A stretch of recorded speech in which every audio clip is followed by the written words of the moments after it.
Hey, this is Derek Triplett. Let's talk about recovering from relationship pain. More importantly, let's talk about doing our best not to cause relationship pain. We can do a lot of things when we're angry. We can say things that we don't mean, and guess what? You can't take it back. Or you can say things that you do mean that you never should have said. Let's make sure that we're not causing pain that people take into every other relationship. I know you can't be perfect. I know you're going to make some mistakes, but do your best not to cause the relationship pain. Why are so many people hurting so badly? Make the relationship more important than the issue. Do you add value to the person that you're connecting with?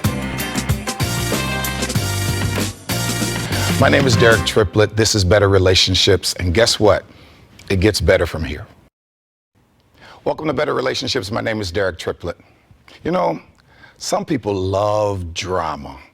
They just like it. They're the little kid on the playground who loves to yell, "Fight, fight." If things are calm, they'll stir something up. They just love drama. But drama is one thing. Trauma with a T, that's something else. There are so many people who have experienced so much relationship trauma. They've been deeply hurt. They've been injured physically, psychologically, emotionally. There's not a person you know that doesn't know someone who's gone through that. And it just might even be you. Well, if that is you or you know someone, stay with me for a few minutes. We brought in an expert. We're going to talk about relationship trauma.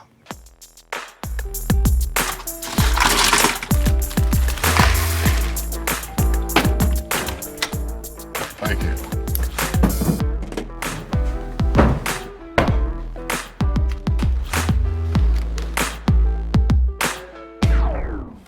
You got a king? Go fish! In your face! In your face! It only takes a moment to make a moment. Take time to be a dad today. 1 in 3 adults has pre-diabetes. 1 in 3. That means it could be you, your favorite brother, your other brother, you, your football buddy, your football buddy, you, the boss's boss. If 1 in 3 adults has pre-diabetes, that means it could be you, your barber, your barber's barber. Nice work. Thanks. You, your plumber, Breathe right into your foot. your plumber's masseuse. Yes. You, your dog walker, On your left! your cat jogger. Or you, your co-pilot, your co-pilot's co-pilot. While 1 in 3 adults has pre-diabetes, with early diagnosis, pre-diabetes can be reversed. Take the risk test at doihaveprediabetes.org to know where you stand. The best way to get over relationship hurt is to pray about it and hang out with your girlfriends and watch movies and go shopping. The best way to get over relationship hurt is to first heal. You must heal before you attempt to jump into another relationship, taking on baggage that should have been left behind. The best way to get over relationship hurt is go on a cruise, relax, take some time for yourself to grieve, and then pray, and it'll get better. Welcome back to Better Relationships. My name is Derek Triplett. We're talking about a very serious subject today, relationship trauma. I wanted to bring in an expert, and we have such an expert. Welcome, Dr. Janie Lacey, to the show. Thank you for being here. Glad to be here. Now, you are a relationship trauma expert. Tell us what that's all about. So what that means is I specialize with people that have had emotional or psychological trauma in context of their relationships. So I work with a lot of couples, work with a lot of women, and a lot of times they discover that by the patterns of their life, right? We have problems and we have patterns, but as we get older, we realize that we have certain patterns in relationships, and a lot of times it has a lot to do with unresolved trauma. Wow. What are some of the ones that are most prevalent that you see? So I work with a lot of people that fall into addictions. So whether that's sex addiction, whether that's love addiction, we look at process addictions as the main way that kind of manifests. Process addictions is gambling, shopping, love, sex. Our brain is creating the addictive pattern versus a substance that's being ingested. So as people get older, they can realize, okay, I'm not doing well in relationships. I have the same pattern over and over again, or I'm attracting the same type of person. And the only common denominator is me. So it's probably time for me to look at what I can't see. Wow. Now, did you start off in your practice with this being your specialty, or did you gravitate to this for a particular reason? So it evolved over time. So when I first got started, I really didn't know what I wanted to specialize in. The way that grad school teaches us is it's generalized. But what I realized is the more people that I was working with, that we are healed and we're also broken in relationships. So the brokenness in our relationships can only be healed in relationships. So I realized I needed to specialize a little bit more in how that affects people and their decision making. So then I became a specialist, and I have certain certifications in dealing with trauma and addiction in particular. This may not be a fair question, but I'll ask it anyway. Absolutely. Why are so many people hurting so badly? You know, we all have a dark side. And the problem with this is a lot of us don't want to acknowledge it. It's easy to become the victim. It's easy to say that these people have done this or this has happened to me. But the hardest thing, the most painful thing for any of us is to look at our dark shadow. And until we start looking at ourself, we're not going to heal. And that means that our insecurities, our wounds, we are all walking wounded, whether it's I'm not good enough, whether it's everybody's going to leave me. So then we create this unconsciousness. So let's look at that. So if I think everyone's going to leave me because I've been abandoned, and subconsciously I'm going to create that. I'm going to sabotage the relationship enough where you're going to leave me, but then I become the victim. So then I have an excuse to say, well, look, he's done this, and then we all become victims, and it's hard to take control of our life. Two things that I've heard that I know are wrong. One, that time heals all wounds. Second, that all you have to do is pray about it. So talk me through the whole issue of, I need more than just time. It may not get better, because I've seen people have the same wound for decades. Right. Time and prayer can be a part of our process, but it's going to be what we do with that process. Most people only heal by experiential. We can't even sit and just talk about that I'm acknowledging my problems. Our body keeps the score. We have to look at mind, body, our spirituality, and our physical. When you think about when we're triggered, when anyone thinks about when they're triggered, their body is going to respond first. Your heart's going to get anxious, and then your feelings start to start acting up, and then you're going to do something. Right? So we're going to feel it, and then we're going to behave, and then we're going to act on it. And then once we call it the monkey. We have a joke in psychology. We call it the monkey's on the bus, right? The monkey's going to get on the bus and take control. The monkey is on the bus. Because your brain has 20 seconds. So once you get triggered, you have 20 seconds to make a different decision. And if not, you're going to have to work through that reaction. So it's time, it's prayer, it's going to be doing something, it's going to have support. But the most important thing is going to be able to look at what are my insecurities, where are my pain points, and what is it that I need to heal. But they hurt me. And they did. What do I do? You keep telling me I need to heal, I need to focus on me, but they did this to me. And there's a season. So right now, probably about 50% of the couples I'm working with are coming in because of compulsivity outside the relationship. That's sexual compulsivity, cheating, lying, whatever it may be. So for that season, the person that has been betrayed, she needs to have that season to be a victim. She needs it. She needs to be able to have anger. She needs to go through all her emotions. Or he.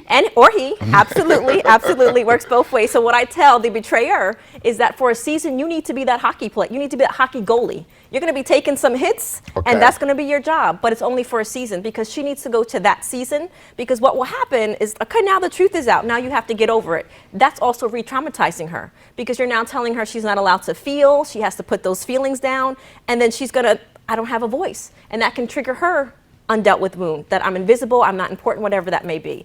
So there has to be a season, but he or she is not to be abused during that season. Is there a time when I know I need to get help? And what is that trigger point? Where do I reach that wall where I say, I can't help myself? So there's lots of different things. The first thing, we're looking at mental health, depression, anxiety.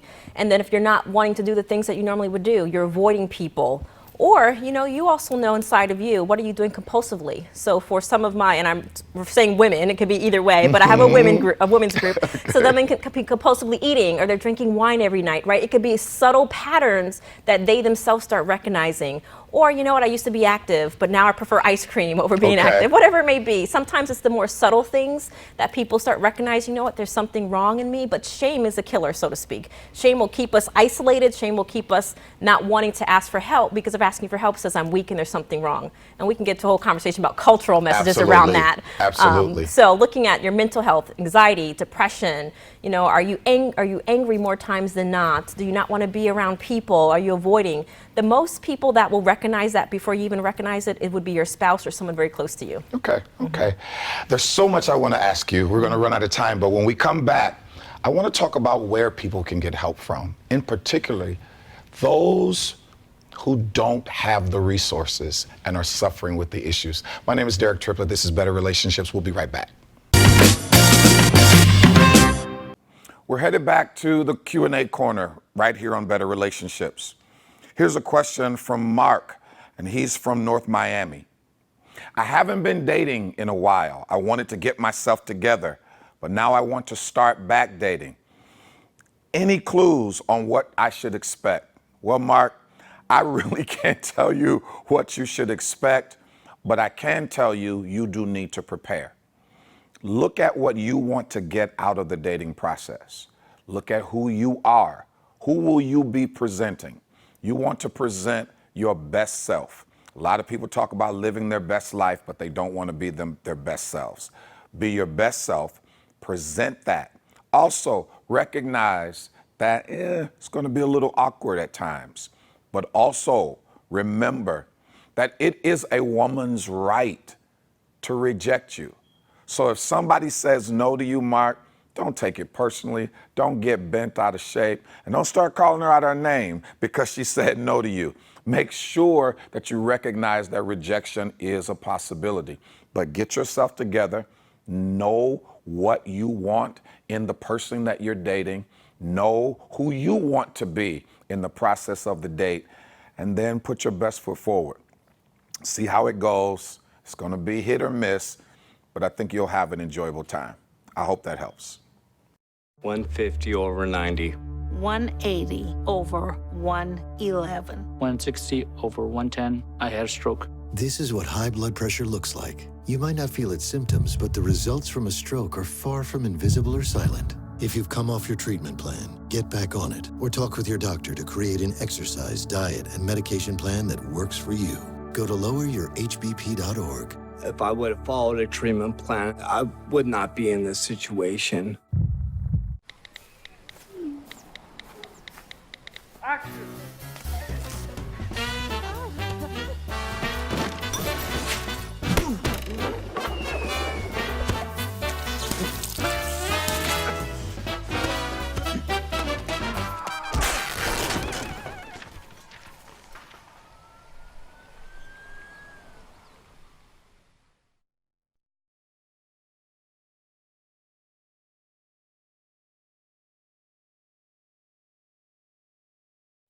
I have a couple of resources that I want to make you aware of. The first is a book entitled What You Say When You Say I Do. Here's the premise. In 90 seconds, standing before the preacher or at the courthouse, we repeat some vows. I do, I do, I do. But what are we really saying? What You Say When You Say I Do breaks down the traditional wedding vows and gives you an understanding of every promise that you're making. It's great for marriage prep. Pastors, you can use it. It is your premarital counseling in one book. I recommend that to you. Also, for couples who want to spend some time together developing their relationship, I've got a resource called We Time. We Time is a 52-week devotional where you and your partner can go through it, empower your relationship. It's mind-blowing. Get those two resources on Amazon.com. Let's head back to the Better Relationships Q&A corner. Here's a question from Mark from Kentucky. What is the top misnomer about romantic relationships? Well, let me give you one. Intimacy and sex are two different things. totally different things. Intimacy can lead to sex, but sex doesn't always lead to intimacy. Just because people are having sex together doesn't mean they're close. Just because people are having sex together doesn't mean they are actually in tune with each other. As a matter of fact, if you start having sex too fast, it can actually inhibit your intimacy.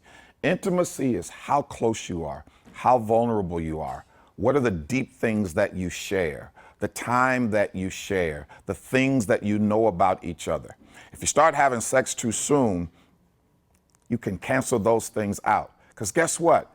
Then people start going to the movies so they can have sex later. They start going out to dinner so they can have sex later. Everything is built around the sex.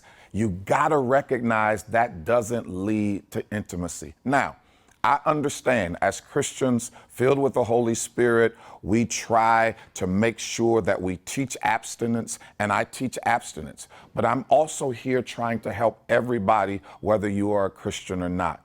Let me also help the sisters for a minute. Please understand, just because a man has sex with you doesn't mean he's really feeling you like that. It could simply be hormonal. Let me give you some scripture to back it up. Adam and Eve are in the garden and they mess up. I didn't say she messed up. They mess up and eat of the fruit. They get put out of the garden and all of that. Now, before they mess up, God gives Adam Eve, and Adam is saying stuff like this. This is now bone of my bone, flesh of my flesh. After they mess up and get put out of the garden, and when God questions Adam, he says, it's this woman you gave me. She goes from being bone of my bone, flesh of my flesh, to this woman. That's Genesis chapter 3. Genesis chapter 4 opens up with them as a couple having sex and making children. Now, I don't know biblically how much space and time is between Genesis chapter 3 and Genesis chapter 4, but all I know is in Genesis chapter 3, he is not feeling her, and in Genesis chapter 4, they are having sex. So all I'm saying is just because he takes the sex doesn't mean he's accepting you. So intimacy, sex, two totally different things. You got to remember that in your relationships. Welcome back to Better Relationships. My name is Derek Triplett. We're talking to Dr. Janie Lacey about relationship trauma. And before the break, we talked about it's important to get help. But a lot of people can't afford the help. Where are the resources? Where are the services when I don't have the money, but I need the help? So there are lots of resources out there that people don't know about. The first place actually is church, right? So there are pastoral counselors, there are congregants, those are types of people who can help them in the sake of being able to help them shepherd through the spiritual window. But then we also have community counseling centers, so universities. So here in Central Florida, the University of Central Florida has a community counseling center where anyone in the community can go for free. So the other part of that is they are going to be seeing students, but these students are going to school, they have supervision, they're accountable, and they're working just as hard as professionals because this is what they want to do in their career. So those are two community events that we can always go to as our church, and then we can look for community counseling centers, and most of them are located in counseling programs at schools. But then outside of that, then there are also our insurance. You can use insurance more times than not for mental health issues. But the first thing that prevents people from getting help actually is them saying, I need help. Admitting it. Because there are actually lots of resources out there for people to get help, whether they can afford it or not. So I want to just spotlight that. How do we stop the cycle, especially and I wasn't going to get into this, but I think it's important. How do we stop the cycle of being averse to mental health issues and getting help with it, especially in some ethnicities? How do we pump the brakes on that? Or there's a stigma that if I need help, then I must be crazy, right? But the truth is that we're crazy not to get help. Right. Because then we suffer in silence and things don't get better, they get worse. We deteriorate over time. But most people will actually go get help, or their family members will force them to get help when they've deteriorated. So the first thing is to realize that just as our physical health, we will go get exercise, or if I break my leg, Right. I'm going to want to go see a doctor, Yeah. right? And so there's so many other different types of helps that we have in our daily life. And we get on an airplane, we trust the pilot to do his job. So the same thing is that we don't have to know it all, so we can go to someone who is a professional or someone that is far enough along where they can reach their hand out and help us get to where we need to get to. Wow, so much that we need to talk about, and I appreciate you being here. If you'll come back, I want to talk about the caregivers of those who have mental health deficiencies and illnesses, because I think that's a big thing, and I want to talk about that. Listen, there's so much, but the big thing, get the help that you need. My name is Derek Triplett. This is Better Relationships. I would love to be a part of your married couples, singles, relationship conferences, or panel discussions. If you would like me to be a guest on your radio show, television show, or podcast, please send speaking and media requests to info@DerekTriplett.com. Follow me on Facebook at Real Derek Triplett and Twitter and Instagram at Derek Triplett. How to know if you should reach out to a friend. Your friend might be worried, sad, grumpy, angry, stressed, weird, rebellious, anxious, antisocial, lonely, sleeping less, sleeping more, eating less, eating more. Look, there are a lot of things to watch out for, but you know your friend best. So if they're not acting themselves, why not say something? Find out how you can help a friend with their mental health at seizetheawkward.org.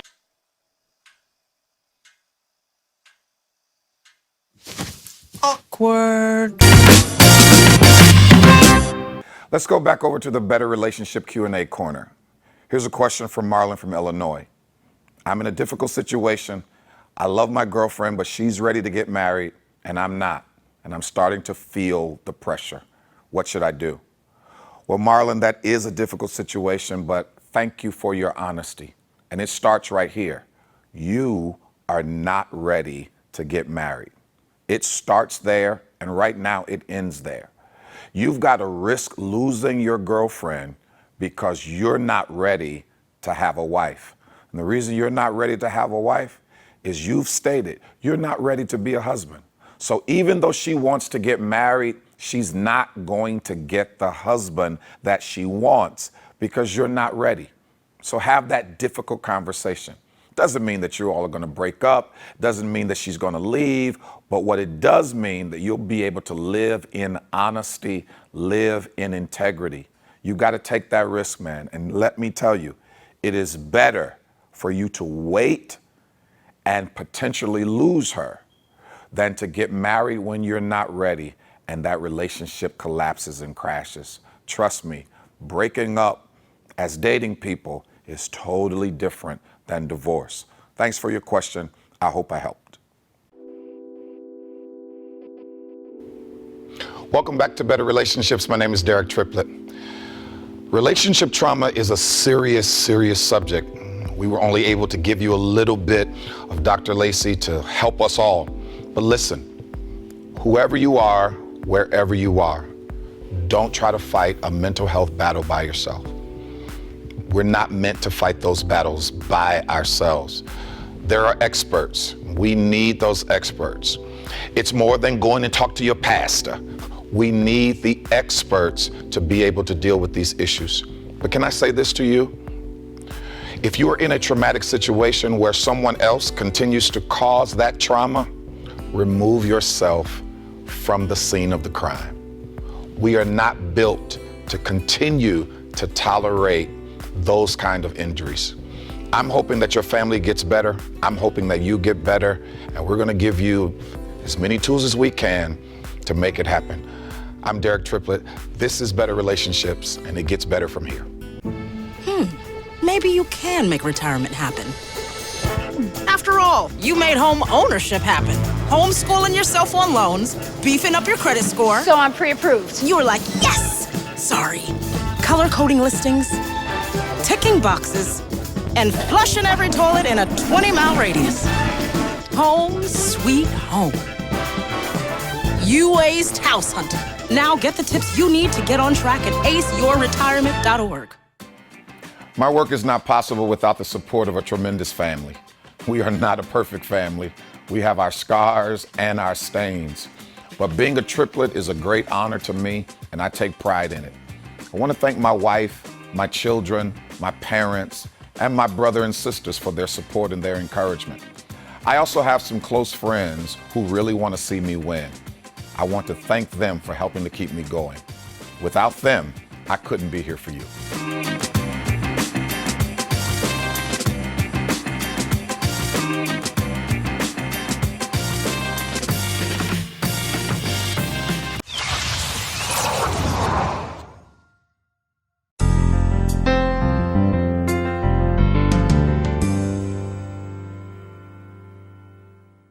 I think that there are some people who should remain single for a while, and I want to give you some of the reasons why. Here's the first one. First reason you should remain single is if you have not determined what your authentic self will be, you need to remain single. Here's what I mean. If you don't know who you are, then you don't know what you can give. You don't know what you have the capacity to receive. If you haven't decided who you are. And guess what? If you haven't decided your authentic self, then whoever's dating you never knows what they're going to get. You're this person this day, that person the next day. You haven't decided who you're going to be. Listen, I've seen it over and over again. You let people fall in love with who you would like to be, not who you really are. They've got to make a decision about who you are. This is what should happen in the dating process. You should show them who you are, not on the first date, not all at once, but over time, show them who you are and give them the opportunity to decide. Either I want this or I don't. I can love you or I can't. But if you haven't decided who you are, then you put your partner or your potential partner in a really difficult situation. So, first reason you should stay single is if you have not developed your authentic self, stay single.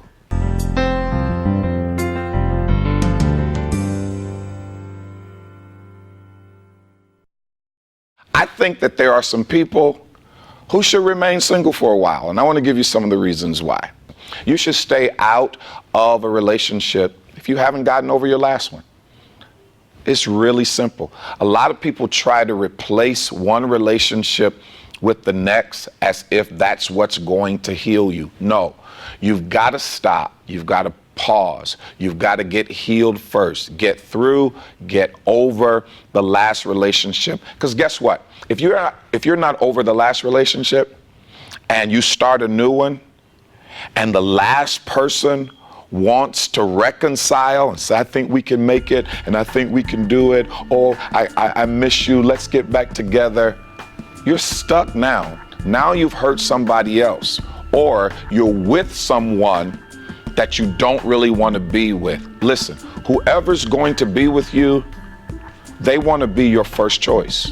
At this point in your life, at this season of your life, they want to be your first choice. So unless you're really, really over that last relationship, please, by all means, stay out of a new one.